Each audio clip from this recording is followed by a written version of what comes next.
All right, perfect. Cam is back from jail. Perfect. And we changed name. Nice, nice, nice. All right, let's get started. So, NQ dipped into 4 hour but didn't give a ST, so this move is convincing in my opinion.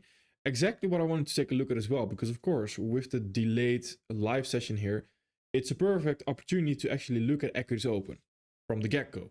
So I really like that as well. Before we do that though, I want to touch again on the thing that we talked about on Tuesday. And that was the resistance areas that we come into.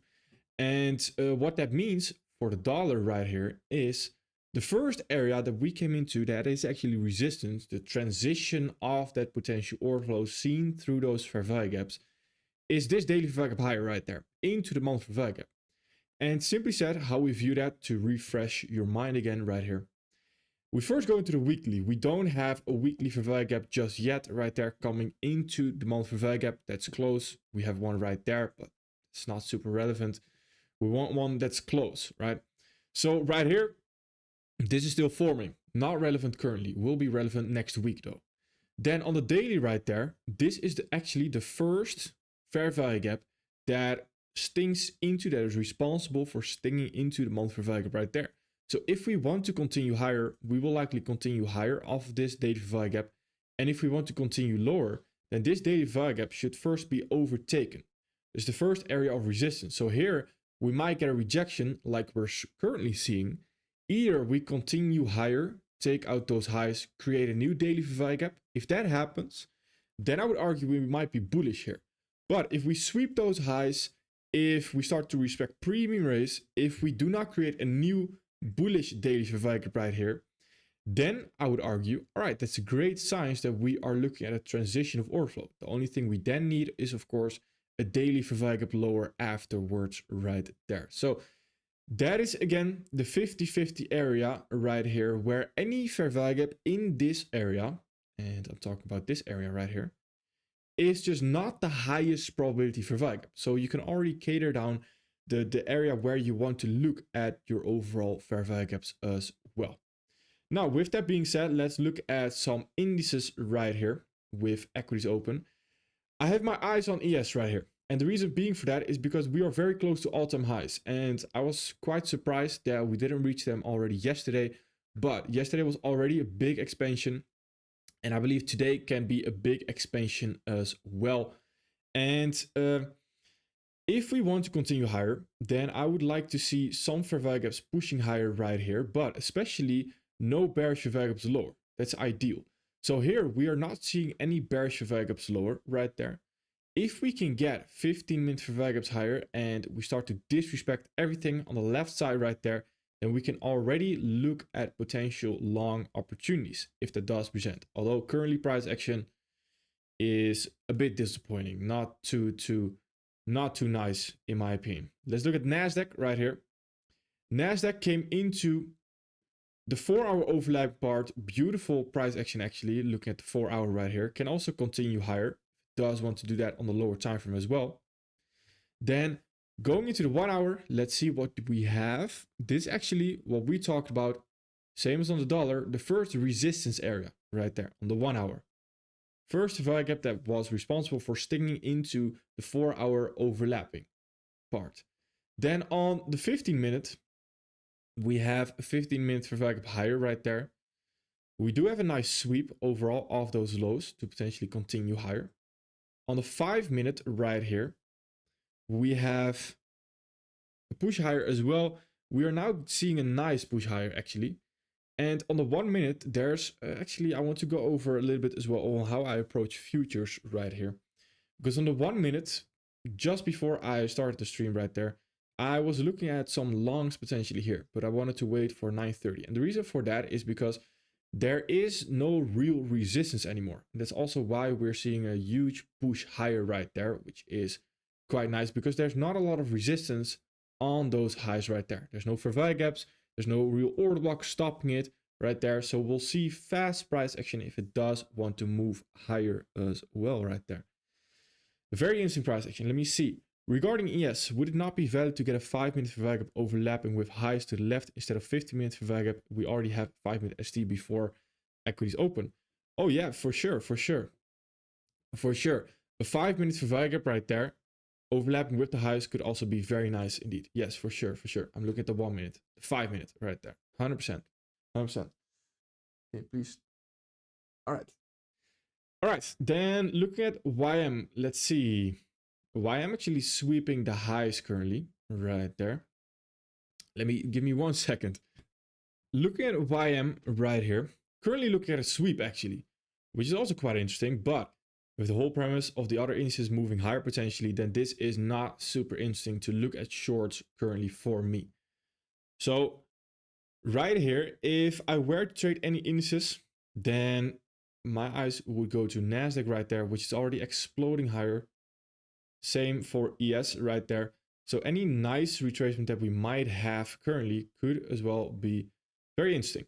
Where on ES, something I would look at, definitely would look at, is we have 1 minute survival gaps higher right there. So an entry, for example, like this, with covering those lows right there, those lows were made during equities open as well, targeting higher, could be very nice for some scalping action as well.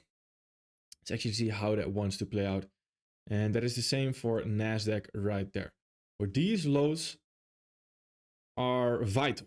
If those lows are gone, as in we trade towards them, then I would expect lower prices. But currently, when we are seeing higher prices and we are targeting all these highs right there, then I would want to see these lows protected right there as well. Potentially still coming into the overlapping part right there to continue higher off of that. Let's see. On DAX right here, what are we doing on DAX? DAX continuing higher actually currently, and again, DAX it's quite weak, as in DAX, if it was for DAX alone, it didn't follow any of the indices, then DAX right here would be ready to continue lower. But since it is following ES, NASDAQ, etc., this just isn't ready to continue lower currently. So right here, I would also want to see some higher prices still if it wants to follow the other indices. But this can also lead to consolidation, because if DAX is weak and the other indices are strong, that leads to overall 50-50 price action, which is not something I would want to get involved in. Looking at some of the majors right here, also quite interesting. We're getting a huge rejection right there, continuing lower. And again, the reason being for that is because if the dollar is still unclear, then trading the Forex major pairs right there is a little bit more difficult. And that is the opposite of the indices, where if the dollar is still quite unclear, then the indices will still do whatever they want to do. Where the Forex majors right there are just too reliant on whatever the dollar wants to do right here. So that's also why we're seeing a huge rejection lower. And the same goes for EU, and the same goes for GU as well right there, and for any other pair that we have. So here, it is still waiting for the dollar to clear up. And in the meantime, I do not want to look at any of the other Forex majors as well. Still just simply want to wait, give it more time right here. US dollar, Canadian dollar, not the biggest rejection, but still a rejection higher as well. US dollar, CHF, same story, which has been bullish for the most part. US dollar, JPY, continuing higher, actually currently quite strong, convincing move higher. It's quite interesting overall. Looking to potentially target that daily survival gap as well right there. Have to see what it wants to do. Silver and gold have not really been interesting in my opinion. And looking at this price action alone, it's a very short-term target at 4-hour survival gap potentially. Other than that, it's a lot of consolidations. Don't really like it. Let's see if we can look to deliver into that 4-hour survival gap though. Just one huge spike higher. 5-minute survival gap sitting right there currently.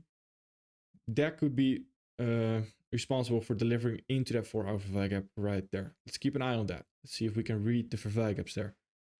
Gold, this is definitely not something that I want to actively look to trade or even look to try to read fair value gaps, because there's not even a close or near target for me right here. It's just very, very confusing price action overall right there. Don't really like it. Bitcoin moving higher, creating a daily survival gap higher. Most likely we still have 9 hours, so of course nothing confirmed yet, but daily survival gap higher in the making currently. That could be very nice to look to continue higher towards the weekly context high. As a reminder, we're still in that weekly context overall, to look to continue towards that high.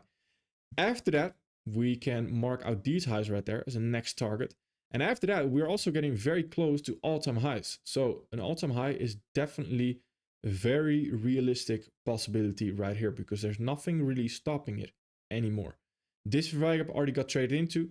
So again, also quite important to understand about fair value gaps. And when we talk about resistance, then the first time we trade into a fair value gap right here is when we already traded back into it. So this fair value gap, no matter how deep the sting into it is, there's no 50% in that fair value gap, nothing interesting, it's just the fair value gap alone. So when we then trade back into it, we create a swing high and we then return to the same fair value gap. We are not returning to the fair value gap, although you might hear me sometimes say we are looking to overtake the fair value gap. No. We are looking to overtake the swing high that is sitting right there because that is now the premium rate that we are encountering, not the fair value gap anymore. So that is very important, where whenever we come off a fair value gap, we're always leaving behind another premium or discount rate, which is a swing low or swing high. So if we then take a look at crude oil, let's see. Let me see. This is also, well, I say quite interesting, but not really interesting for me to look to get involved right here. We are having quite a big retracement, which I did not want to see and also did not expect it to happen right there on crude oil. So the delivery towards that daily value was also not the nicest overall.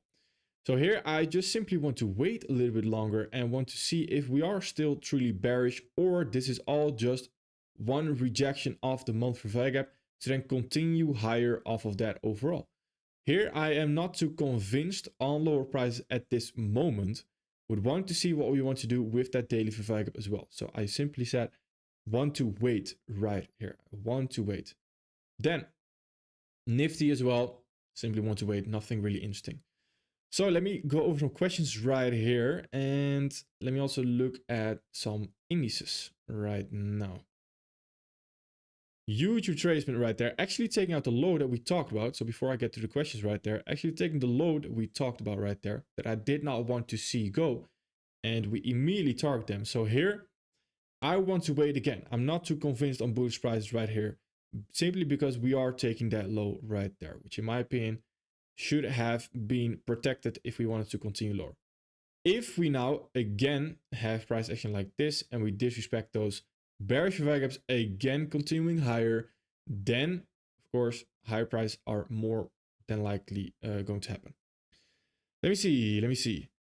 Hi Ario, I wanted to bring you a reflection on crude oil. Let me see. Is it possible that the monthly opening of a candle can be considered a PD array, especially after the speed that price has fallen after the monthly value gap creating in a month around between January and February, and the other an ST daily.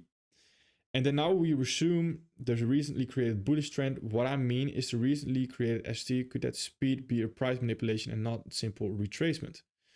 Could be. And let's actually see, let's dive into this crude oil a little bit deeper right here. Overall, I do not really want to use the monthly opens as a PD array in itself. And the reason being for that is because then we have a lot of PD arrays, because then it's not only the monthly, it's also the weekly, it's also daily, it's also the 4 hour, because everything is fractal. So then we would have to use it on every single time frame, which to me is not something I would want to do, because then it sort of becomes a story where we have a lot of PD arrays. But next to that, let's see on the daily, this daily ST is where we never respected premium raise, right? So we have never respected a premium raise. So this daily ST could be manipulation to actually continue higher overall. The reason being for that is when we actually start respecting premium raise and we now have a new rejection lower, new value gap lower, then we can confidently say on the daily time frame, order flow is actually bearish. Where here, this could very well be a retracement because we never respected a premium rate on the daily time frame. So in that, you are completely correct. And I fully agree with you as well that this could just be a manipulation to continue higher. That's why it's very suspicious to me that we do not continue lower off that daily value gap and that daily value gap. Because if we actually wanted to continue lower, in my opinion, we should have continued lower off that daily value gap and potentially this one, But it's a very deep retracement to make right there to then continue lower off that. Doesn't make a lot of sense to me. So bullish price action here is definitely something we have to consider. We have to take it into account. For sure. I really like your analysis, Valentino. Looks really good. I caught that move on YM. Beautiful, beautiful, beautiful. Oh, that's a beautiful move, actually. Wow, wow, nice one. Nice one, CJ. Nice one. Love to see it. Let me see. NASDAQ right here. Also quite important, of course. Didn't even go over it yet. On daily time frame. Yes, right here. Ideally, we do not want to trade back into that high. And the reason being for that is because when we then have a daily VWAP gap perfectly overlapped with that high, above that high, closing above the high as well with the daily VWAP gap, that's in an ideal scenario very bullish as well. Let's see what we want to do right here.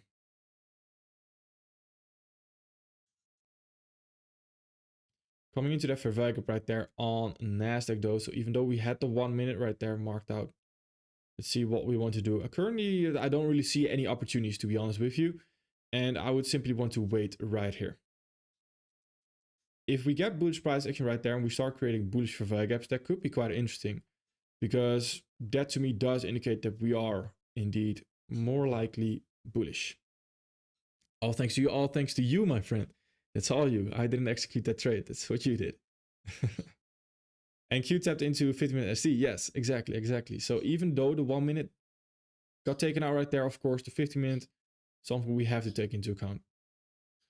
Although the overall formation, and I'm trying not to be too subjective here, but the overall formation we have on this sharp turn is just very blocky. And what I mean by that, it's a very ugly sharp turn. It's just very lethargic. There's no real high probability conditions that I see where price is actually willing to move higher immediately.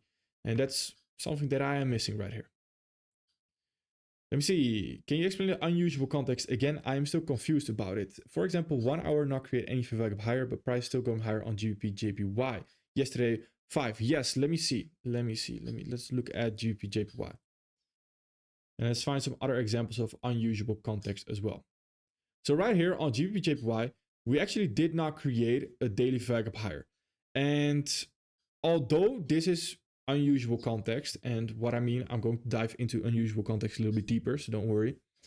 Unusual context right here is when we do not create the daily value higher right there, meaning that we might actually be bearish because we are not creating bullish intention.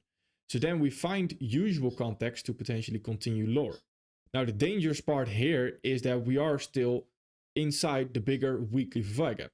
So to go into unusual context doesn't make too much sense to me. That's also why in the forecast I added it into the breakdown list instead of actually looking actively at that unusual context right there. But if we want to continue higher right here, all right, we do not have a daily value gap. So that sort of was a deal breaker for me. I didn't want to look at that anymore. Then on the 4 hour, we still continued higher. So overall, we create new fair value as well, just pushing higher strongly. Here we can say, all right, daily did not create a new daily value higher. Perfect. 4 hour is following through. So if we have new supporting the idea right there, those 4 hour value gaps are perfectly fine to trade off of because the target again is quite clear right there.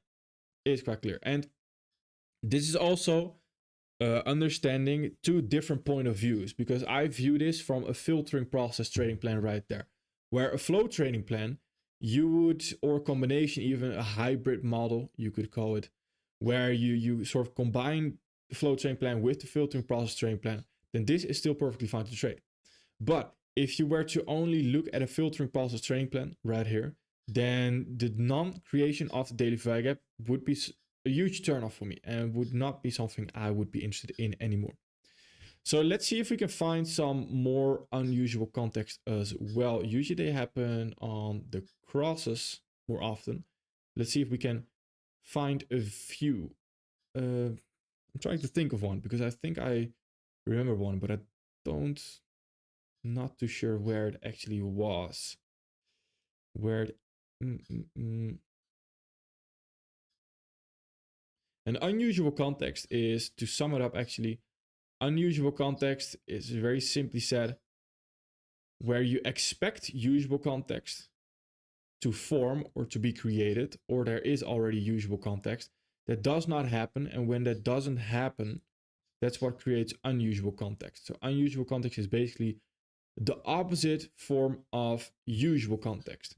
But for example, this right here is also an example of unusual context. Where first we expect usual context right there.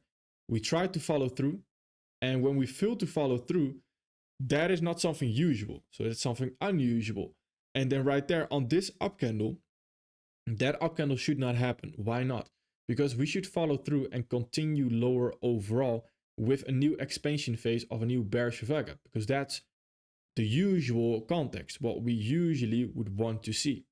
So when it doesn't happen, then the area from this up candle towards that high right there turns into unusual context. So this low right here is now the protected low, and this high right there becomes the target right there. And the mission right there, the objective is now to find usual context on the lower time frame to target that high right there.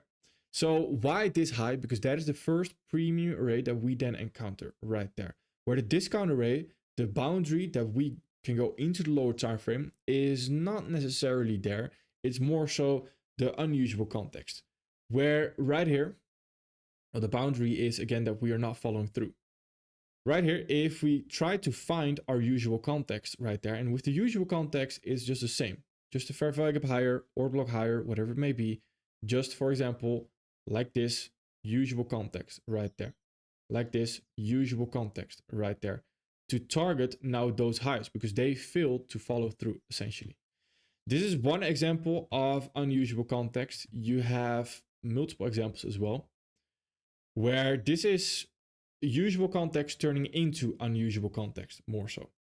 Where if we look at a different example, for example, this one right here, is this a good example? Well, yes, we have an expansion phase right there, continuing lower. So very similar to GBP JPY actually. And we should expect potentially a bearish fair value gap to be created. If we ignore this fair value gap right there to the left, the gray box, let's not look at it right there. Then after that, because we are not creating a bearish fair value gap right here on the 4 hour, we can potentially look to target that high right there if the lower time frame is as well supporting the ID. So then it becomes this context where this low is now protected towards that high, which becomes the unprotected high. And that creates the unusual context. So whenever we don't create a fair value gap, we expect a low or we expect the low or the high to be created that is weak. So for example, right here as well, when we do not create this fair value gap higher right there, that creates unusual context when we then do continue lower. And then the target becomes this low right there. That is very, very, very simple said, unusual context. And in that unusual context, we then try to find usual context, if that makes sense. Let me know if that makes a bit more sense. We can go over more examples as well. Let's see. Australian dollar JPY is also a candidate for unusual context currently, right? Which you need another fair value gap or 4 hour rehire to involve. Bearish daily fair value gap not able to push prices down after a few tries, followed by some 4 hour bullish fair value gaps overtaking daily fair value gap and the previous highs within the daily fair value gap. Only thing I dislike is that a new bullish daily fair value gap is almost avoided to be created. Let me see. Australian dollar JPY. It was on my long list right there. This is yeah, exactly. This is a great example of unusual context actually right here, where we try to push higher overall off of this daily fair value gap. We failed to do so, and that is mainly seen by this candle right there. We failed to do so. We do not create a new daily fair value gap higher. Currently, this is the 4 hour I'm looking at. Apologies. But on the 4 hour, it's the same thing. It's all fractal. So right here, it's also unusual context. Where the unusual context then becomes this low becomes the target. Now, when we do take that out as well, like Sefi mentioned here, then we are failing to create a daily fair value gap high as well, which overall indicates that we are respecting some kind of premium array that is sitting right there, which is that swing high currently. So right here, overall, the bullish prices are not that convincing, where the highest probability trade ID currently is the unusual context that we are creating. So the unusual context here is again the 4-hour value gap, not following through, not creating new 4-hour value gaps, respecting essentially the pre-array right there, which is just another confluence. So here, this would not be something I would do in a filtering process trading plan, by the way, but a hybrid model or a flow trading plan is where I would go into the 1 hour right here, into the 50 minutes, finding our usual context to continue lower off of. So we already had that there, but at this moment in time, we might not be too sure, right? That is unusual context, because we can simply still look to follow through. So unusual context here. And if you are looking to get involved, it usually happens just before we hit the target, the last piece of price action right there. So that's exactly where we are currently at, the last piece of price action right there. On the 50 minute, we also do not have a fair value gap lower, which is a bit of a shame. 5 minutes, also no fair value gap lower. Maybe in the next 2 minutes right there, we create the 5 minute value gap. We'd have to see if the rejection currently is not too big. But if this becomes a 5 minute value gap, then that essentially would be an entry opportunity, ideally on the 15 minute. And the reason for that is because then you can allow yourself to go into the 1 minute. Because if I enter on the 5 minute right now, then the target here is very close. And that would lead me to have a negative RR trade right there, which is not something I am very interested in. So that's the only thing. So unusual context within usual context, which is unusual context. exactly. Yeah. It's. I can understand that it's very confusing at first as well, because it's unusual and usual and usual and unusual. It's all this stuff. Let me see. Would love to hear what you think of Australian dollar JPY. I'm sure. Oh, okay. Well, I'm short from the 50-minute re after we've been rejected in a daily value gap and a daily sweat high. Yeah. So it's a great trade. Yeah, it's a great trade in my opinion right there. And you look at it from a little bit of a different lens, Trader Green, from what I understand, because you already looked at the re, whilst I saw that as the first opportunity. And by the way, I'm not saying you are doing it wrong or I'm doing it right. No. I think you are doing it great, because we are getting to the same outcome with different thought processes. So that's absolutely perfect. It's absolutely perfect. And yeah, it's a great trade opportunity in my opinion. Where this unusual context right there is definitely a nice target right there overall. And it's also the thing with unusual context, the delivery is less nice than your typical usual context. So take that into account as well when you do go break even and when you do want to look to actively trade it. Let's switch back. Let's quickly switch back to NASDAQ right here. Higher prices. So this is exactly where, for the futures account that I'm currently trading, would be a great opportunity. And again, with the futures account, I'll dive into deeper explanations as well, because I'm trying to minimize drawdown actually on my futures account right there, because I only have a 25K account that I'm currently running right there for the evaluation. So any mini that I take right there, even this right there, would absolutely kill me and would put me into drawdown. And the thing I do not like right here is that we are again sweeping that high. So we're sweeping lows, sweeping highs. I want to see some bullish fair value gaps following through right here. But when we do start to do that, then again, it's the same story. That above these highs, there is nothing really that can push price lower. As in, there is no resistance anymore. And resistance, again, in the form of a premium rate that might push price lower. Only swing highs. Swing highs, yes, we can sweep them, of course, and they are indeed a premium array. But when I say resistance, I'm more so referring to fair value gaps, order blocks, break blocks that might actually have the biggest resistance, where swing highs are very nice to run the liquidity as well. Then on ES, let's see. ES, not as strong as NASDAQ right there. The only thing that worries me a little bit about ES, and this also happened yesterday actually, where if you trade futures, a great indication to see if we actually have volatility in the market, which is just a very, very, it's a very nice rule. I kind of like it, but it's also quite subjective. When those candles are very blocky, can you see the difference between these candles right there and the very smooth candles that we have on NASDAQ, for example? That indicates a lack of volatility because there is no one trading these candles right there. So currently, and this was also the case yesterday, we had an overall lack of volatility in my opinion, because the candles were not that smooth and they were quite blocky. So that is an indicator that we might not have a lot of volatility currently. Let me see. What I learned from you is every fair value gap is guilty. Manipulate gap until it makes another fair value gap. Exactly. I like that. I like that. I like that. Every fair value gap is guilty. I like that one. That's a good one. Let me see. Good morning. Good morning. Good morning. Could you touch on fair value areas and how we can use those? You touched on them in session 2, but I didn't grasp it too much. Thank you. For sure. For sure. So fair value gaps, I'll firstly tell you that, where on YouTube, if you watch the fair value things, I do not necessarily mention that, although I think the link and the correlation is quite obvious. But a fair value area is an order block, a mitigation block, or a break block. Fair value things. Yeah, fair value things. No. A fair value area is an order block, mitigation block, or a break block. A very simple set. So that will already hopefully help it a little bit more. And fair value areas are likely to be respected at the exact spot where the fair value is being offered. And what I mean by that is, let's break the context down on dollar.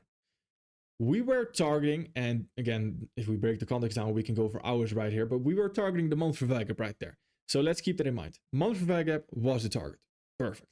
Then when we were targeting the monthly fair value gap, we were creating consolidations right here towards the monthly fair value gap, where we were continuing higher right here. And when we continue higher like this, we overall very subjectively seen, we just have a move higher. We have just been moving higher. So we can assume, and that is seen through daily fair value gaps and through weekly fair value gaps that we might be creating right there. But on the lower time frame, it just seems like an overall structure lag higher, where overall we've been moving higher right here. Just one move higher, we can assume that. After that, we only have one side of the market. Ignore everything that's to the left as well. We have one side of the market right here. And that has been bullish. So only buy side liquidity here has been offered because only buyers got a chance to get involved, essentially. That is why we have retracements in the first place, because when we then get retracements right there, we offer sell side and we offer sellers to get a fair chance to get involved as well. So when we then offer fair value, and this is offering fair value right there, which usually is coming into a daily fair value gap right there, that's a little bit more refined right there. Then once we have offered fair value, price is allowed to move higher. So running liquidity right there. So above this high, for example, we would want to see a run on liquidity because that confirms the overall fair value area as well right there. So let's actually skip price action a little bit. We sweep it. All right, no fair value just yet. So there's nothing really to deal with right there. Then if we continue higher, consolidation, perfect. Now we run the liquidity. We start closing above it. We have fair value gap closures above it. Fair value gap exactly overlapping with highs as well, which is exactly what we want to see, right? So those highs, the overall box that we have right here, let's use the bodies. This is a fair value area, which is also known, the further we zoom out, it becomes an order block. The further we zoom in, it becomes a mitigation block. It's just a fair value area. The fair value area is just a summed up, I'm not sure how you call it in English actually, but it's a gathering name of order blocks, break blocks, mitigation blocks, whatever block you might use. So then right there, this area should now be respected. Why is that? Because all this right here is where we have already offered fair value. So this is where we had buyers get a chance and sellers get a chance to get involved. But we have not offered fully fair value all the way towards the lows right there. We don't need to, because price will move higher when fair value is already offered. So there is no reason to come back all the way lower right there. So until we reach the higher premium rate right there, we will respect those fair value areas to then continue higher off of that.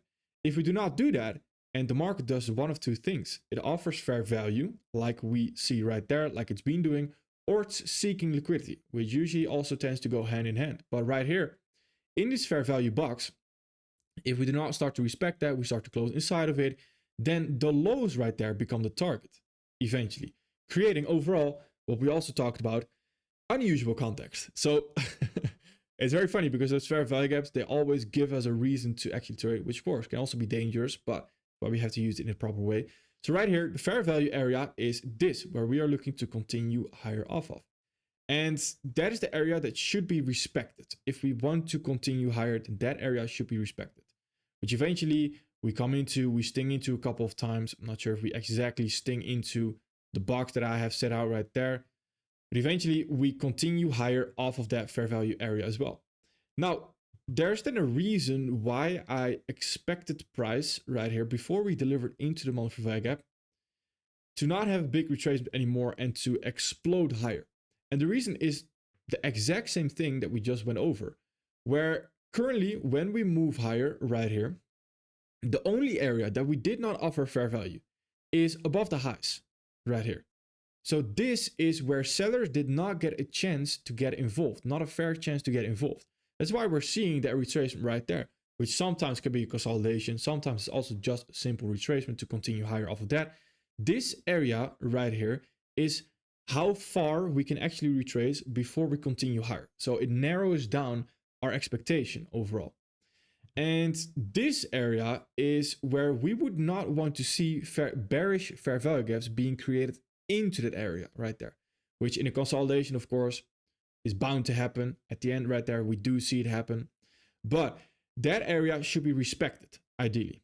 So when we then have a retracement right there, we again create fair value. And when we create fair value right there and we continue higher and we again run the highs, we do not sweep the highs, but we run the highs. So we run the liquidity. Then right here at this moment in time, we are very close to the monthly value gap. We had new support in the ID.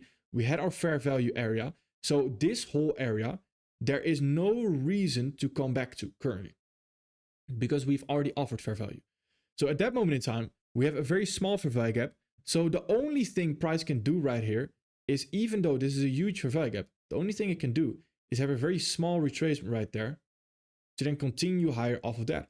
And very simply said, if we are wrong about that and we have a big retracement, then we are likely going to target that liquidity right there. So the consolidation here is oftentimes seen by traders as, all right, we come out, and this is how I learned, by the way, so I'm just telling you my experience. The consolidation, when I learned it, was always seen through, all right, we sweep one side and then we continue lower to the other side, where that's not necessarily true.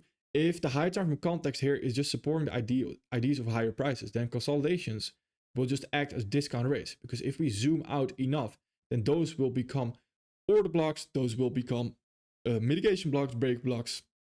I think you understand the ID. So right here on the 4 hour, that's exactly where we can continue higher from right there, not expecting a big retracement. So we narrow it down, we narrow our accuracy down, if that makes sense. Our accuracy increases overall. So if we now want to continue lower, then you guessed it, this area is what we need to overcome, because that is the fair value area right there. So ideally, we want to see very aggressive price action going into that area right there, so showing no signs of rejection higher. That is in an ideal world. Let me know if that makes a bit more sense.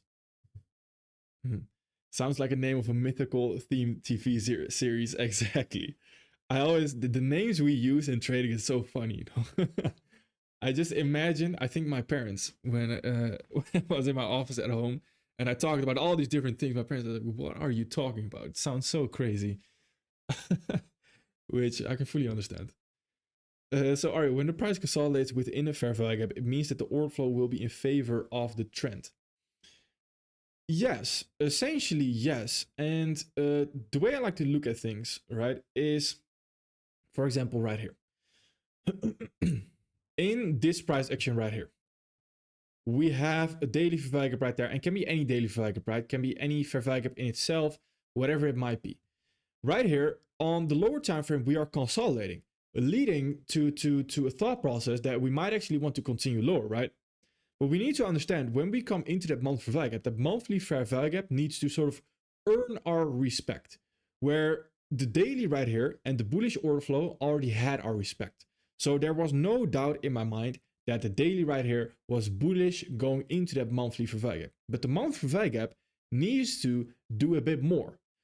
And with that understanding right here, when we do come into the daily Verweij gap and we consolidate on the lower time frame, then it's a huge misconception overall that we can dive into the lower time frame and find unusual context, because it might not seem like we are respecting that, which I would agree with you. Don't get me wrong, I would agree that this does not look like the greatest price action to push higher. But there were zero arguments right there on the daily time frame going into that Verweij gap to actually look at bearish price action. Yes, the monthly, but overall bullish order flow was established for a long time. So right here, when we do consolidate like that, the odds are always still that we will just follow through on that Verweij gap higher right there, or at least get a rejection instead of just blatantly looking for shorts. So understanding that helps as well when we look at NASDAQ, for example, and we go into the 15-minute and we find some Verweij gaps right here, like this, for example, and we consolidate at those Verweij gaps, then the odds are still that we actually want to continue higher. Even though we do not create a 1-minute Verweij gap higher, we do not have the nicest price action overall, there is no other reason to look at short. So the odds and the probabilities are still that we actually get a rejection at least and that we continue higher. If that makes sense. If that makes sense. Awesome stuff. Yeah, for sure. Thank you. I like it as well. Your parents don't know what they're missing. I try to tell them, but it's abracadabra to them, which is okay. It's all good. I don't. Oh, can you imagine teaching your parents? I would not enjoy that, to be honest. Maybe that's me. Standing in the corner of a room in a party with the beer, thinking these people don't know what fair value is. Yeah. Or I saw the Apple Vision Pro. I saw the Apple Vision meme, right? where someone is at a party and they're standing with the Apple Vision. They don't know I'm watching ICT right now. It's it's very funny. It's very funny. They say you can't teach old dogs new tricks. Yeah, like when you're used to the old ways, it becomes very difficult to try to learn something new. But it's all okay. It's all okay. Currently, by the way, NASDAQ ES, if we take a quick look at it right here, then I am just simply sad not too interested in this. And I just can't really find a clear bias right here, where I would say, all right, I'm overall still bullish. I still expect higher prices, but that is not being supported by the price action I'm seeing right here. So I'm not seeing 1-minute Verweij gaps higher. I'm not seeing any Verweij gaps higher right there, or any ID that we might actually want to continue higher currently. So I don't really like the price action right here. I would want to wait a little bit more. And overall, the sessions we have done, the live sessions, usually indices, they come to live in the PM session when we do a live session. I think it's a good data gathering point for us. And overall, it's just not looking too nice right here to trade the indices right now. But if we get the price action current support ID, of course, we can still look at it. We can still look at it right here. And mainly how I'm looking at it is from a futures trading plan, where for me it's a little bit different than even the flow trading plan, but because even flow trading plan, I would want to wait for the 50-minute, 1 hour to then dive into the 1 minute, where futures is a whole new world where I can go into the 1 minute right there immediately to tell me my story, if that makes sense. Which if I do want to go over some other examples as well right here. Let me see if I can find it. It was yesterday actually, which was a great example. Let me see. I'm not sure if it was NASDAQ or yes. It was what we were talking about actually with the resistance. It was NASDAQ. Let me remove all the noise. Always triggers me a little bit when I see so much on the chart. We had a 15-minute Verweij gap right there. And we also came into the 1 hour right there. Into the 1 hour overlapping highs, I believe. It was these highs right there. 1 hour overlapping Verweij gap. And overall it's quite nice price action to continue higher as well. And we came into the 50-minute and we also came into the 5-minute bearish Verweij gaps right there. So again, overall we understand the 1 hour here is stronger. So it might push price higher overall towards new highs, etc. But these will likely get a rejection. And the reason why that is important for Forex, CFDs, even if you trade futures, if your account is big enough on futures and you can comfortably risk one mini without it being your whole trailing drawdown, then that's perfectly fine. But I'm trading a 25k right there, where this retracement, if I experience that retracement on my account right there, that is my account gone right there with just the lowest amount I can risk. So I want to avoid that as much as possible, which leads me to understand that I need to be aware of these rejections right there. Where in Forex, I did not really care because I don't really need to care right there. It's the least of my concern. Where on futures, it's a complete different story. So on the 1 minute, we need to find the price action with the least resistance, which right here is a few options. Before we come into the 5 minute fair value gap, that of course is already low resistance, where the only thing we are rejecting off of are these lows currently right there. One rejection, continuing higher, a little bit of consolidation. After we get that consolidation and we already get the intention again that we want to continue higher, this is a very easy target. So for example, mini right there to target those higher right there, that could be very nice. Then afterwards, what do we see? We get a rejection right there. We try to push higher overall. We have some weird consolidations right there. Then 15-minute fair value gap gets tapped into. So a rejection lower a little bit. Once we then start to create new 1 minute fair value gaps higher again, start to overtake, like we like to call it, those 15-minute fair value gaps, that's exactly when we can look to get involved. Where here, the low resistance is from there to there, where it's very quick price action if you want to get involved. Where eventually, same thing happens here. We come towards these 1 minute fair value gaps, which again, is not something I would want to trade off of. Did the 50 minutes sting into that? Or those highs? Yes, exactly. Right there. So this is where we can expect the rejection, which we get right there. Once the rejection is done, the new run towards those highs becomes very low resistance. It happens very quick. So if you want to trade futures, then that is quite important to understand. And for Forex, of course, it also helps, but it's less relevant, I would argue, because you just get involved, just ride the wave, if that makes sense. Which currently my futures account is at 2,900 right there. I'm not sure if I'll trade today because currently price action is not looking nice, but there might be an opportunity right here. There might be some kind of opportunity, which currently is, again, it's quite nice right here, continuing higher, but I want a very accurate entry as well. These highs, for example, very low resistance right there. If we create a 1 minute fair value gap, then continue higher off of that right there. Let's see. Let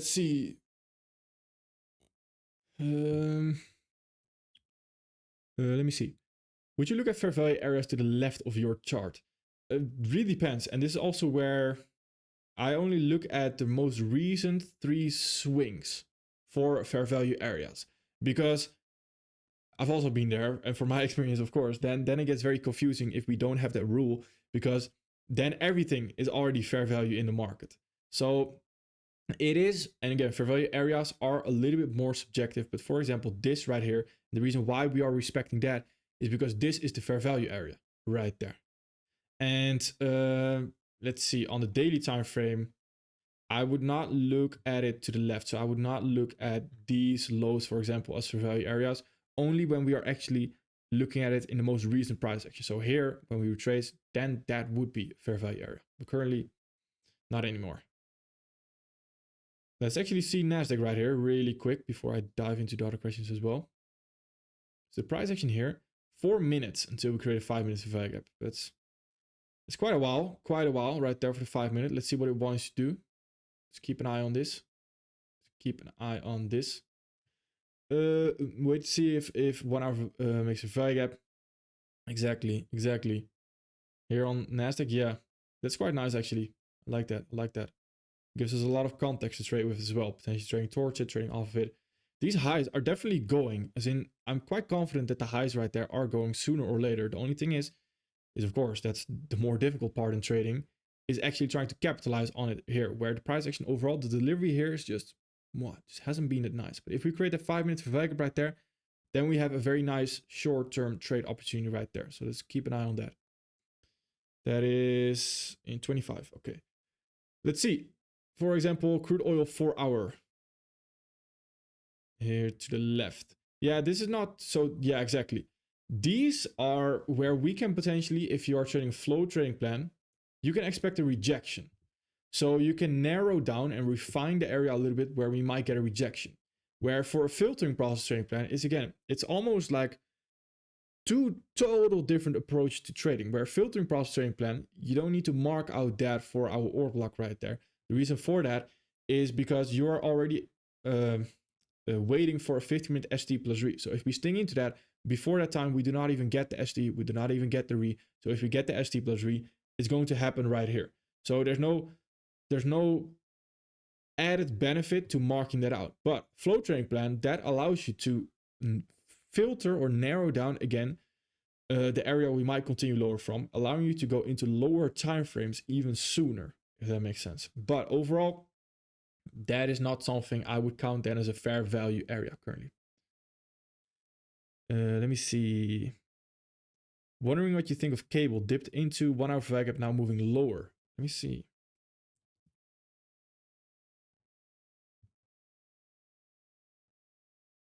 One hour fair value gap right there. Continuing lower from that. It's currently looking quite nice actually. The only thing is that the volatility might die down really quick right here on cable. And because it's quite late during the day. But overall, this is quite nice price action. Quite nice. Only thing that would withhold me from trading this, and the argument I could see against this, is that we are not sure what the dollar wants to do. And the dollar is in 50-50 price action right here. So overall, every fair value gap that we have right there is quite 50-50 right here currently. But other than that, it is looking quite nice right there, for sure. That is quite interesting. Thoughts on GU today? Dollar just being an ass, or could that dump have been avoided? 4 hour fair value gap sting, sweep that low. Could it have been avoided? Yes, it could have been avoided. And well, the reason why it could have been avoided is simply because the dollar just hasn't been that clear. So if we talk about stage of probability, the highest probability price action does not happen in the beginning right there. It happens only when we have the clear, confident signs that we actually want to continue lower. So could it have been avoided? For sure, for sure. If we wait a little bit longer, have a little bit more patience. Is it a bad trade? Well, for that reason, we could argue it is not the best trade. Let's put it that way. And right here, we tried to push higher. Actually, on the Wednesday, we failed to do so. And when we continue lower right there, it's also not the ideal price action I would want to see, because we are also failing to create a daily fair value gap higher after that right there. So it's not ideal. It's overall just not ideal. Let me see. Can you please talk about the time factor just before taking a trade? Example, looking at the kill zone and also about the Forex news. Also in Forex Factory, they say that the news is expected good for the currency, but the price can show random effect with the news. Yeah, so to go over the last statement first, news being good or bad is not a direct correlation with what short-term price action will do. So I've also seen a lot of Twitter threads, and well, that was actually years ago when I looked at that, where people were trying to trade NFP and CPI based on what the numbers were. So if they were higher than the last time, then it would do this. If it was lower than the last time, then they would this. And yes, might work 80% of the time, but for NFP, CPI, you want to be correct 100% of the time. Otherwise, it might just cost you, and it's not net positive for your revenue. But it's not a direct correlation. As in, if we have bad news and we expect the dollar to be affected by that, etc., because the dollar might continue lower, then the dollar might first just continue higher and might, as we know, a fake move to then continue lower off of that. So the direct impact of news is not correlated, where news traders perform really well because they know the long term that the currency might do.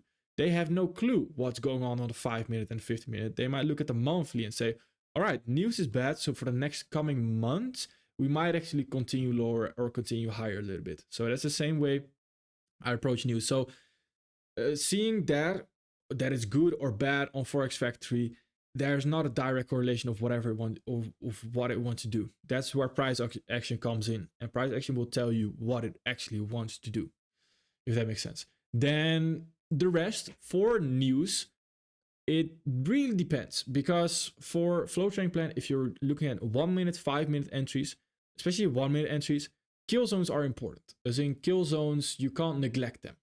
But if you are looking at 15-minute entries and above, so 5 minutes, 15 minutes, 1 hour is where you don't necessarily need kill zones anymore, and you just need that specific time during the day, which is for London majors between 2 a.m. and 10 a.m. You can execute that if you have news supporting that ID.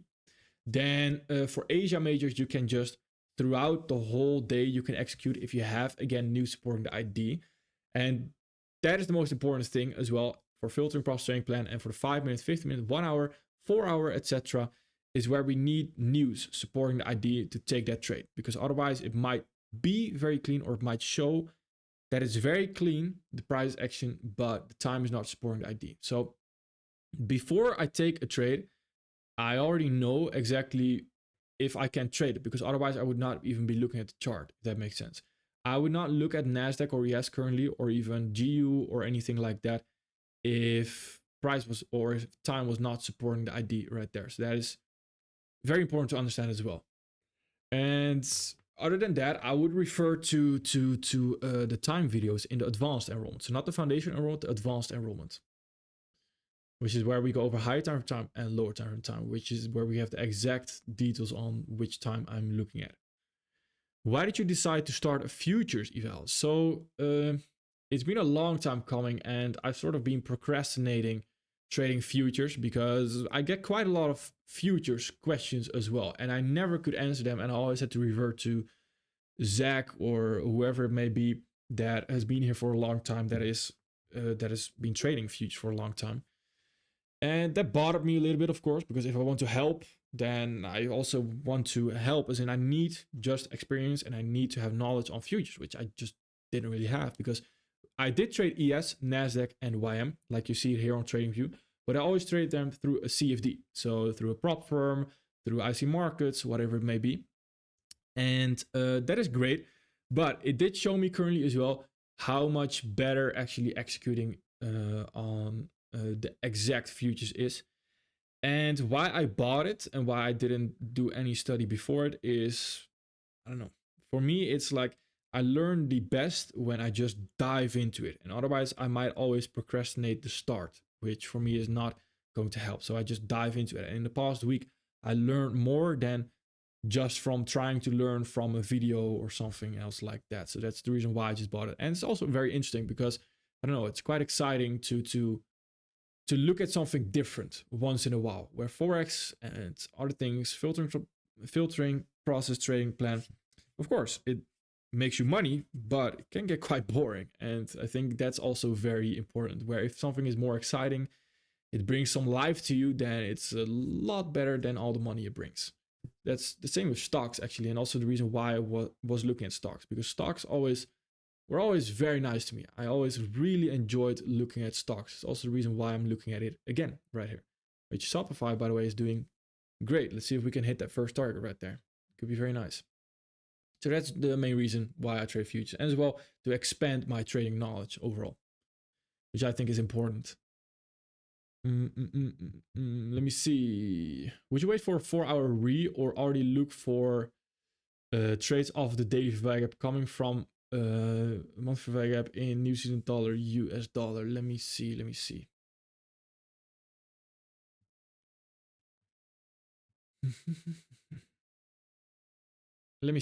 All right, we have this monthly value gap right there on New Zealand dollar, US dollar. Let me delete everything right here. Monthly value gap, perfect. Weekly, do we have anything coming off the weekly value gap? Right there, pushing into it. It's quite 50-50 already. Not the nicest, because we are respecting both currently. Daily right here, we have this daily value gap right there, which is definitely quite nice to look for longs potentially right there after sweeping those lows as well. We could definitely see longs right here. And your thought process is absolutely perfect, because right here, I would want to wait for a little bit more confirmation than just a daily value gap. I would want to see another 4-hour value gap higher right there, just because I am not too certain on if it actually wants to push higher. We've been consolidating. We have not pushed lower significantly, as in not Not convincingly. As in, yes, we've pushed lower, but the price action leading up to that has been consolidating. There's not been nice price action. So here, a 4-hour VWAP right there higher can do no harm, can only prevent us from potentially taking an unnecessary loss. So here, I would definitely want to wait for a 4-hour VWAP right there to get the right confirmation again. For sure, for sure. Zeus already knows me too good. I'm calling it right now. Not something I would like to get involved in. Yeah, on the daily and going into the 50-minute, it's too big of a jump for me. As in, that's too the price action is too low probability for me to make that jump. But 4-hour right there to have a little bit more confirmation, that's perfectly fine. That could be very nice actually. Let me see. Ended up not being able to take it because my PF eval is frozen right now. What is PF? PF, which one is that? A prop firm. Oh yeah, okay. I thought it was some name of a prop firm. Yeah, no, I thought it was like, I don't know. Yeah, Funded Engineer is going through some weird stuff right now. Apparently they did some sketchy things, which is crazy to me, to be honest. And I'm never trying to get actively involved in any of the drama, but I really trust the Funded Engineer, to be honest.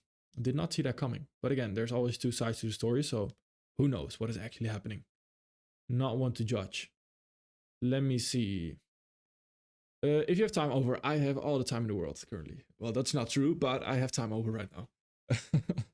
I would love to hear your insights on Canadian dollar JPY, Tuesday PA, where you had the news, Canadian dollar orange folder, and a 1-hour VWAP gap. Would it be a good idea to take a 5-minute entry off of that 1-hour VWAP gap there? It is an ugly ST, or now not ST at all maybe, but I was not sure. I took a loss there, but now looking at it in hindsight, it was not a high probability trade. You know, when all the explanations always as in the explanation from the 1-hour VWAP to the 5-minute, it gets me super confused when I look at it on text. So I'll just tell you my thought process right here on Canadian dollar JPY, and then I'll see if it matches up with the question as well.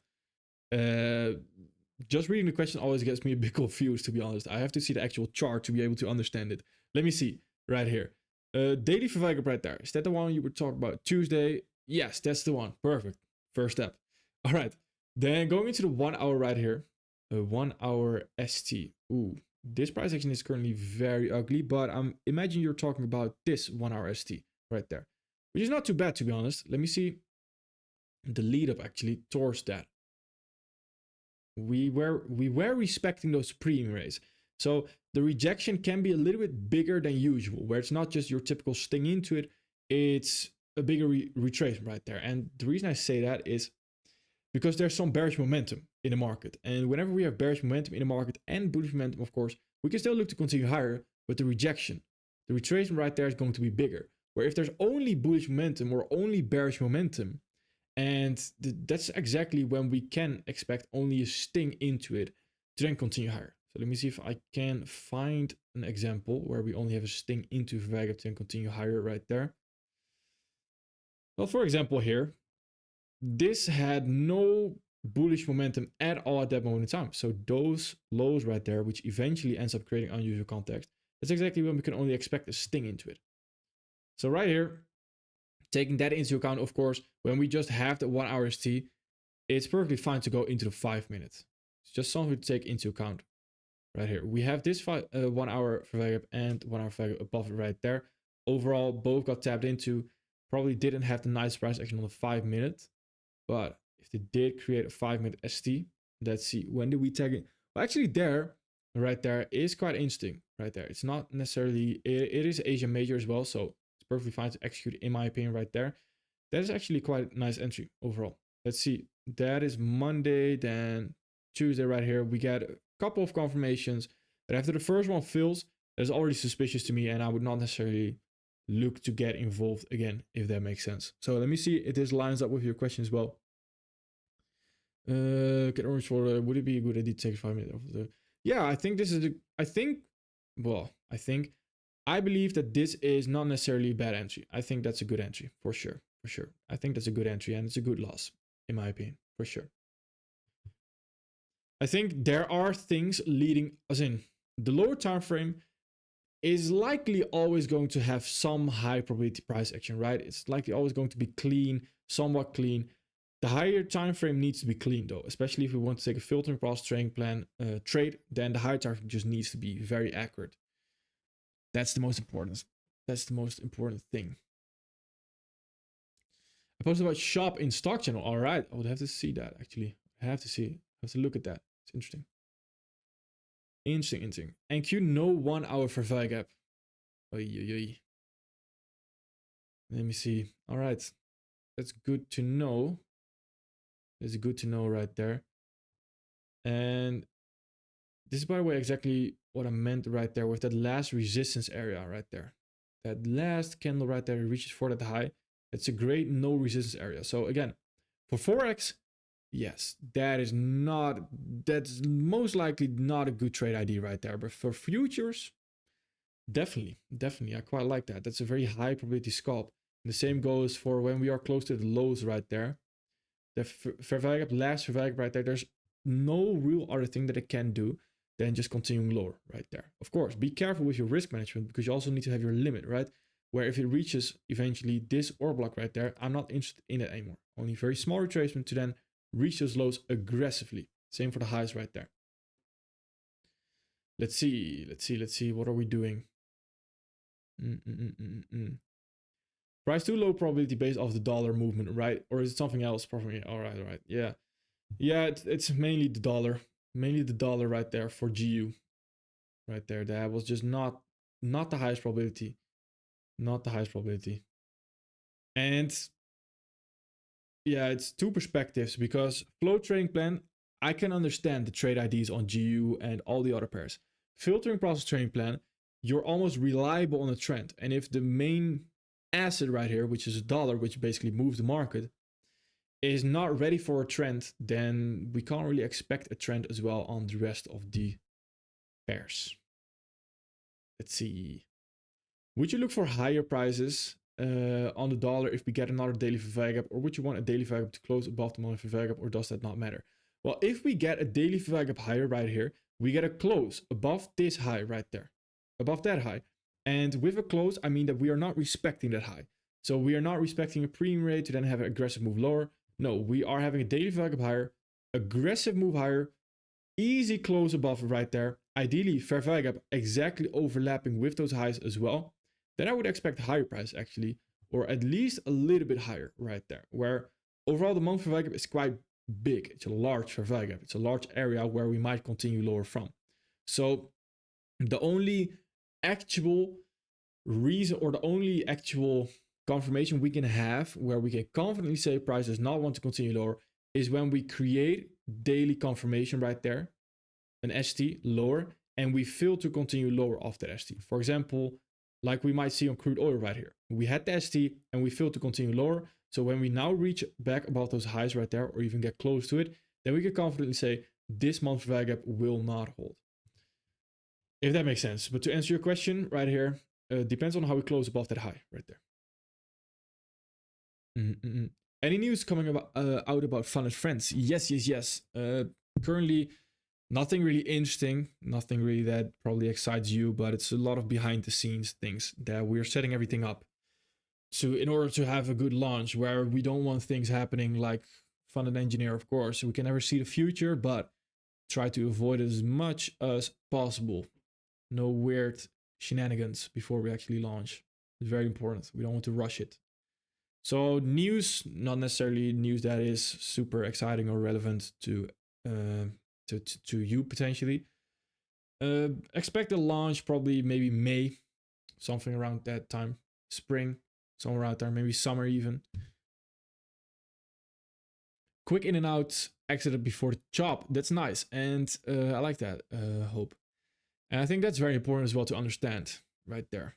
That when you do take a trade right there on Nasdaq, for example, I like the idea and even a filtering process trading plan right here. When you do take a trade, a very quick in and out trade. That's always good. When you're not sure about about the conditions, about high probability, low probability, just very quick trades. That's very important as well. Nice one, Hope. Nice one. I like it. Good job. Let me see. Thank you. No worries. No worries. My pleasure. If in the current time frame there are no fair gaps in our way to the target, we consider it a low resistance liquidity run area. But do we have to take into account fair gaps in lower time frames?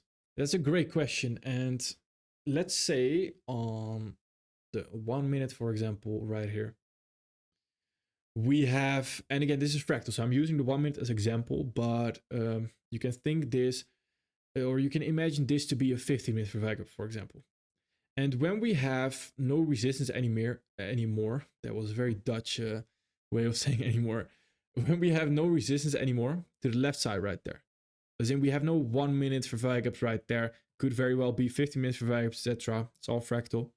Then, yes, on the second time frame, which I do not have access to right there, there will be a fair gap, but that fair gap right there is on the lower time frame, meaning that leads me back to the story. All right, which fair gaps are the stronger ones? And those are the ones that happen on the higher time frame.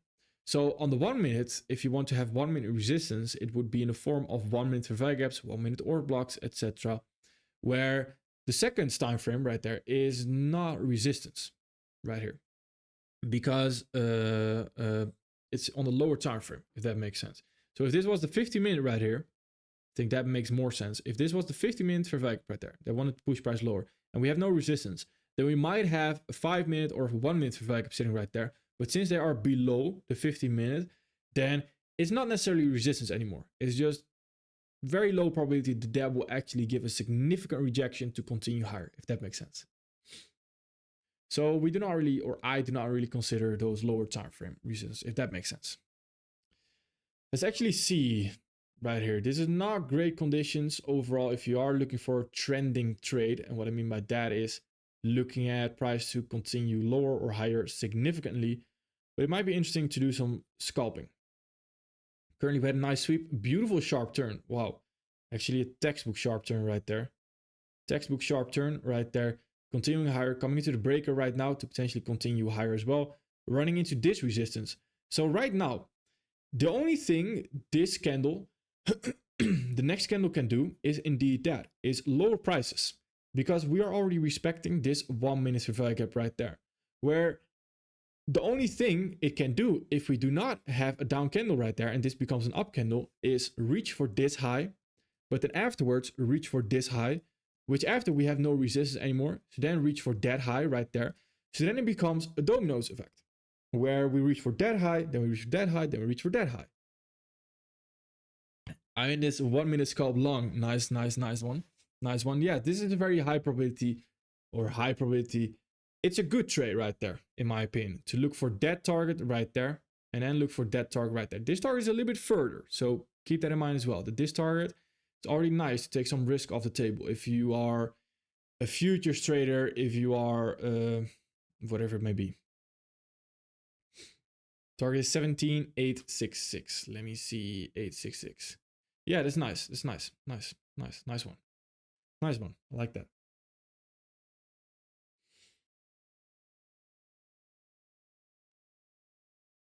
All right. Let's look at some ES in the meantime as well. See what it's doing. ES, to my surprise, is a lot weaker. Although we have a nice respect of the 15-minute fair value gap higher right there. Overall, just not the nicest price action. If we can establish some bullish price action right here, then we do have very nice price action. And the only resistance we really have is that 1 minute fair value gap right there. Because we are not creating any fair value gaps lower, which is a great sign. So after that 1 minute fair value gap might be traded back into, and we get the rejection. It's the same story as what we just saw on NASDAQ right there. Rejection, might mess around a little bit, fair value gap higher or even a push higher. It's a very nice last trade towards those highs right there. That could be very interesting. Let's actually keep a look on that. Look at that. And NASDAQ as well. First target reached right there. Next target. For me, but that is me. That's my personal preference. So don't let me affect your trade. I always like to take a little bit off before we actually reach the highs. I'm traumatized by the fact that it might just not reach that. It happened to me too often. But again, that's very subjective as well, so I understand that. Let me see on ES right here. Currently the rejection happening, so it's normal price action. Currently right there, what we would want to see is, and again, I'm talking about bearish price action because if we do not get that bearish price action, then what are we going to do? Then we're likely bullish. So right here, if we want to continue lower, then this next candle, ideally being a down candle, ideally as fast as possible, creating bearish fair value gaps right there, continuing lower. And if we do not do that and we start to take out those highs, which it might seem like we are currently doing, that's great, because then we can potentially look at longs as well. And this is essentially everything, right? Because this is also what happens on the dollar currently, actually, on the daily time frame right there. Happening on every single time frame right there. It's also what we're seeing on the daily right here. But currently, for bullish price action, perfect. It's exactly what we would want to see for bullish price action if we expect higher prices. For bearish price action, it should now do something weird on the bullish end, where we fail to create a daily VWAP gap right there. We fail to push higher. Perfect. Then we get the bearish price action. Let's see, ES and NASDAQ. There it is. Next target right there.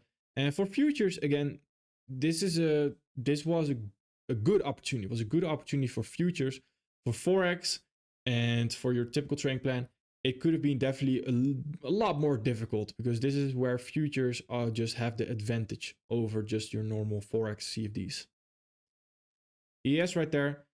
Very nice price action to potentially continue higher right there. Ideally, a confident close above this swing high right there, just to confirm again the idea that we might continue higher. After that, the runs on liquidity become very easy, where we have those highs if it wants to push higher as well. I want to break even because only in a one lot, treat the partial taken spot as a break even. Yeah, 100%.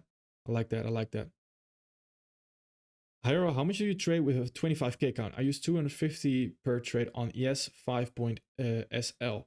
Yeah, for futures, it's a little bit different, as in I also aim for around that 250 per trade, where it's a really different world for when I'm because I'm still in the Forex mindset, right? So when I think of that question, I'm like, all right, I have my set amount of percentage that I want to risk, where futures is almost like you dive in and it's a little bit different. So I'm a complete beginner to futures. It's very funny.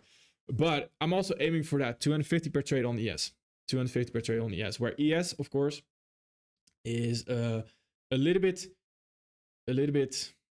more easily tradable, especially on 25k account for futures, because not every valuation, every tick move is where it will take you out. Of course, it's all relatively seen, but it's easier, for example, right now to take a trade right here to cover this low right there on ES to target higher, where on NASDAQ, that would be a little bit difficult, because when we then reach those lows, you are basically messed up. 250 per trade, yes, I like that. I like that. Let me see. Nice close above the highs, by the way. Beautiful close. Beautiful close. And again, the question about the fair value area all comes back, because this is now overall the fair value area that we had. This is the retracement. So we should respect that to then continue higher off that. Beautiful.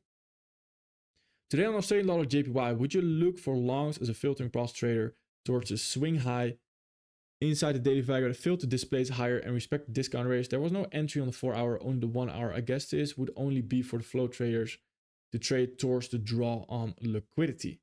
Let me see. Australian dollar JPY. This is, by the way, beautiful price action right here, continuing higher. I really like this. ES as well. For me, this is definitely an opportunity to look to continue higher. Right there. That is definitely looking quite nice. Where's NASDAQ in terms of the actual high? Okay, it reached the high. It reached the high right there. Good to know. So be careful above that high trying to long. ES has not reached any targets yet. So even though it's weaker, I would prefer ES right there to potentially look to continue higher. But it is weaker, so keep that in mind as well. Nice one, though, boy. Nice one. Nice one. Perfect. Beautiful trade opportunity, actually, right there. Beautiful trade opportunity. This is exactly how I have been approaching as well futures with this account right here. and just the highest probability price action right there with that whole thought process. It's paying attention to those small details. That's very important right there. Very important. Let me see. Australian dollar JPY. Australian dollar JPY.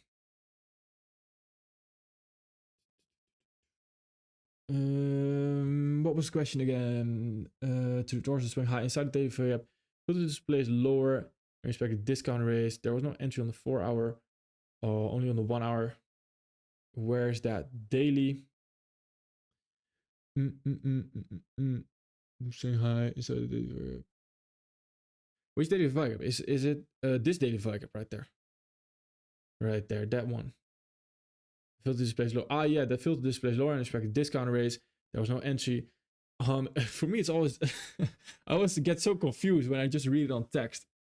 And respect discount raise. There was no entry on 4 hour, only on 1 hour. I guess it would just yeah, more than likely, exactly. So here, for example, on the 4 hour, this is of course initially it's a good opportunity, but we are respecting premium raise right there as well. And then you would need to dive into the 1 hour sort of right there to even capitalize on the unusual context or to continue higher right there. So then it becomes more of a flow trading plan. Exactly. If that makes sense. You said it perfectly already. Yeah, for sure. And depends, Lutfisk. If you want to focus on a hybrid model, which I can definitely understand, but limit your overall pairs right there, then this is definitely a great trade opportunity. Let's see. Perfect example, exactly. Your teaching is the best by far. My trading has rocketed since joining. Knowledge, risk management, confidence to hold, patience, everything has leveled up for sure. Appreciate you a ton. Thank you, man. Thank you. And again, that's all thanks to you. That's all thanks to you. That's all credits to you, my man. That's all you. That is all you. I'm not the one pushing the buttons. I'm not the one taking notes. I'm not the one listening to the knowledge. So that's all you. That's all you. I would like to thank you very much. Where's this coming from? How did this live session all of a sudden turn out? I would like to thank you very much. I reached 26,650 on 2 Apex account. Perfect. That's profit. That's profit target, right? I was a loser the last 2 years. No, my friend. You were learning, not a loser. Come on. 2 months with you and I expect a 2,000 payout at the end of this month. Thank you. That is insane, my friend. That is insane. Yeah, that's crazy. I'm getting a bit shy. Don't spoil me, please. Same past 2 challenge accounts since starting the membership last week. I can't unsee fair value now a lot. Thank you. All right, that is crazy. It's crazy. But that's the exact goal, right? It's the exact goal. It's the exact goal, and I'm very happy to see it come to fruition. The goal. It's very happy, very happy. The goal always for the MMT has been the main vision, of course, trying to make money, but becoming the best and most reliable trading and educational company there is. So currently we're doing quite well. In what hybrid model consists? Yeah, hybrid model is, for example, a hybrid model is when you start off as a filtering process. But if we look at Australian dollar JPY, for example, that is exactly when you would go into the 1 hour right there, which I would not necessarily do in a filtering process trading plan instead, unless it's a very rare occasion. But I would go into the 1 hour right there to then get a better detail. Where filtering process, complete filtering process, I would just ignore this and say, all right, I don't want to trade this anymore. But flow and the hybrid model right there, where it's a combination, is where you could go into the 1 hour to get a better detail, 15 minutes to get a better detail, to get a better understanding of what we actually want to do right there, where you can still take a trade towards any side, where the 1 hour, 15 minutes is sort of guiding you towards either side. Where filtering process right here, you would likely only take trades towards one side. You wouldn't all of a sudden switch. You would then switch to another pair instead of all of a sudden switching on the same pair. Flow trading plan, you're constantly switching on the same pair.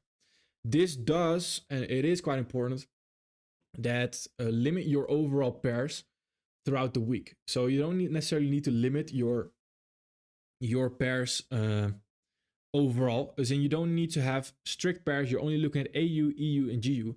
No, you can look at the best filtering process opportunities right there. Stick to maybe 4 for that week. And then in those 4, if they do not play out or they do the opposite of what you expected them to do, then you can still capitalize on them as well through a flow trading plan approach. If that makes sense. That is the hybrid model. and how I would go about that as well. Which is, by the way, something we did not go over yet. It's something in the spring enrollment. I just remind myself that it's not necessarily something we went into to depth into depth. Well, but it's something we're going to go over in the spring enrollment actually. Let's see, what are Nasdaq and ES doing? Nasdaq continuing higher and did not retrace into the fair value area right there. But again, the more we continue higher and the more difficult it becomes. And the reason for that is because now we are creating 5-minute fair value gaps. Now we are creating 15-minute fair value gaps. So that's all things we need to have and we need to take into account eventually when we are continuing higher. So that's why as well a flow trading plan is ideally when you focus on one pair, because even me, when I start trading futures this week again, it was quite, or I needed to get used to it again, where it was, I was constantly switching between time frames, which filtering process is a lot different. You need to take into account almost every single detail that we have sitting right there. And on ES right here, continuing higher as well. ES just very weak, very weak. Are we creating? We have a 5-minute fair value gap sitting right there. 15 minutes, nothing just yet. Very weak, although this is definitely nice to look to trade towards those highs, but it is quite weak. Price isn't pretty, but even on the ES, the 15-minute flood held up nicely, and then when price stung into that fair value bounced nicely. Yeah, exactly. It's not the nicest price action, but it does the job. Let's put it that way. It does the job. The only thing here is the risk management becomes a little bit more difficult. Right there. All right. Let's see if we have a few more. Nasdaq, for me, if you caught that trade right there, then I would call it a day right there. I would call it a day. Walk away with profit. Perfect. Then we just sit out. This is, I'm very happy this happened actually, because this is one of those examples. I can mention it enough in trade recaps. I can mention it enough in breakdowns, but you never truly get to know what it looks like until you see it in live real time right there. So I'm very happy that played out as well. I'm very happy about that. And the same goes for ES right here. Same goes for ES. Just do your job price. Exactly. All right, if you have any questions left right here, feel free to ask them. Slowly going to end it right here as well. Essentially ES pushing price higher right there towards the highs. With these highs are definitely target overall right there. After we can continue higher. Potentially, I'm not sure if it's going to happen today. But if we get a nice move right here towards the all-time highs, then definitely still looking to get involved right there, which could be very nice. But currently it's a bit slow. Are my favorite lesson from you since I joined the membership is demand more from price. Yeah, it's very important. It's very important. It's probably for filtering process trading plan, even flow trading plan, but in its own way. Filtering process trading plan is the most crucial part about anything. Where usually, and again, I don't want to blame every loss on that, but usually a loss can be blamed on you're not demanding enough from price and you're getting too simple-minded a lot of times. And that's from my experience, right? When I take losses, it's usually I get too simple about it, and I think every ST is now starting to hold, etc., and I'm ignoring all the red flags, sort of. And that's very important. My favorite lesson is understanding that less is more. Yes, also very important. Very important. I like that. I like that. And demanding more from price as well is because the higher time frame, the lower time frame, there's going to be a setup every day. And this all leads me back. It's a funny story. I think I mentioned it in one of the enrollments. I'll end the live with this. So if you don't want to listen to my rant, then I can completely understand. But the way I started trading and the way I started learning this, I just simply went into the 1 minute time frame on every Nasdaq ES day right there. And I was looking, all right, where did fair value gaps hold? So for example, I saw on Nasdaq, I saw that we pushed higher right there. I would have seen that on the 1 minute right there. And I would have thought, all right, we are pushing higher. Why are we pushing higher right there? And then, of course, there needs to be a differentiator. And the differentiator eventually became, all right, the higher time frame needs to do exactly this and this and this and this. So that's very important to understand, where I sort of reversed engineered my whole trading plan. I did not start on the higher time frame. No. I was also like that, where I just went into the 1 minute time frame and I just looked at the 1 minute time frame and tried to catch every move, because that's where the fast price action happens, right? If I'm a day trader, I need to be on 1 minute time frame, which is the opposite of true. Yes, you can be on the 1 minute time frame, but you first need to understand what happens above you. And eventually, seeing all those things right there happening, 1 minute for variables holding, studying it for enough, eventually led me to understanding, okay, I need to go to the higher time frame right there to understand what it actually wants to do, which is extremely crucial to understand. 100%. Bring it on, brother. Time for rant. As long as it's a useful rant, then I can do it. What am I hearing? Let me check on my dog really quick. 1 second. All right. Arjo, do you compound your profits in future trades? Depends on how you look at it. As in, I do like to increase my risk after a certain boundary has been hit. So, for example, for typical Forex, for future, I'm not sure, but for Forex, what I do is, if, for example, I have a live account, or it's a private account, or it's an investor account, where I do not necessarily have every month a profit split from a prop firm or whatever it may be, then I do like to compound that. As in, after 8% profit, something like that, where you have enough buffer to try to risk it, then a 2% trade is definitely something I would be looking at, where eventually it can compound and compound and compound and compound, where you're compounding it by that much that it almost looks like you're the best trader in the world. But depends on the account, depends on the specifics right there. Where compounding profits, as in, if I am in profit in a trade and I look to compound, not necessarily, depends on the situation overall. NASDAQ, for example, here would be an example where if we are continuing higher, we are in trade, I might add onto a position right there where I see this huge sting. If I see that huge sting higher right there, after coming above those highs, we're closing above it, then the last piece right there on futures is where you can perfectly fine add another mini right there to catch that last bit of move, because you're already in profit. So it's, when it rains it pours. It's like it's need to take advantage of when you do have a good trade. Try to take the most advantage of it and put all your margin on the line, if that makes sense. No, of course, that's of course an exaggeration. All right, I am going to end it here. Thank you everyone for being here. A great live stream. I'll upload it right away.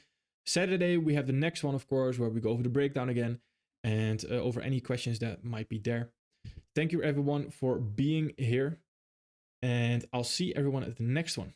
All right, perfect. Thank you.